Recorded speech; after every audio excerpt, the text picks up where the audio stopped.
Это второй вопрос. Первый вопрос то, что у тебя нет водительской с собой. Это нарушение. Инспекторы только и успевают останавливать нарушителей. В основном это водители без удостоверения или с затонированными стеклами. Сотрудники ГИБДД проводят профилактические беседы, проверяют документы, фиксируют нарушения и составляют протоколы. Борьба с нарушителями продолжается. Все в рамках закона. Я дома забыл. Зачем забыл дома? Я неделю назад купил это. Я понял. Ну нельзя.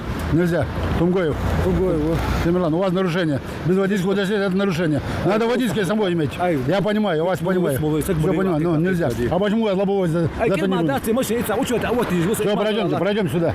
Пройдемте. Рейду многие водители явно не рады. Некоторые выражают возмущение, а другие просят просто отпустить их, обещая больше так не делать. Но все тщетно. Инспекторы слышали подобное не раз. На протяжении всего рейда лиц, управляющих ТС в нетрезвом состоянии, не выявлено. Зато много вопросов к непристегнутым. Мурат, нарушать, анда. Ремень на антиадация, ремень безопасности. Страховок мчави.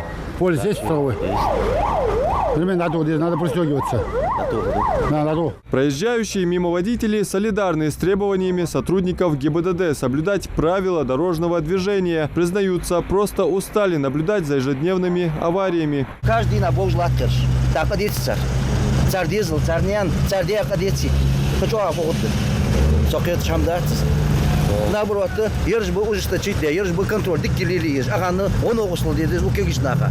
Пандемия коронавируса еще не отступила. Это всем своим видом показывают автолюбителям сотрудники госавтоинспекции. Все до единого в защитных медицинских масках. Рейдовое мероприятие здесь развернулось всего пару часов назад, но уже зарегистрировано несколько десяток нарушений.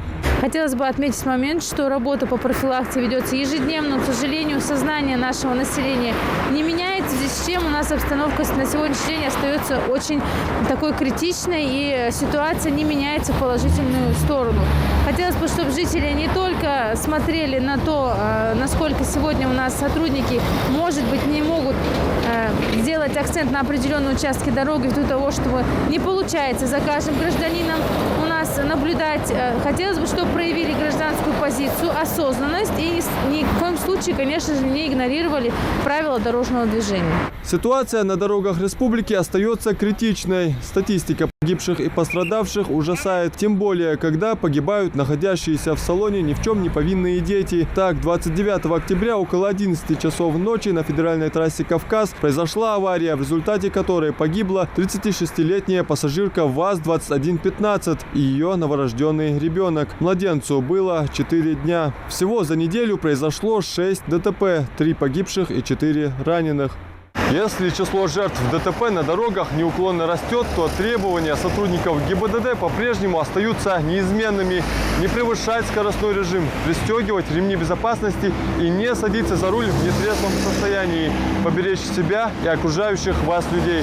Водитель, помни, тебя ждут дома. Адам Мережков, Асаб Белокиев. Новости 24.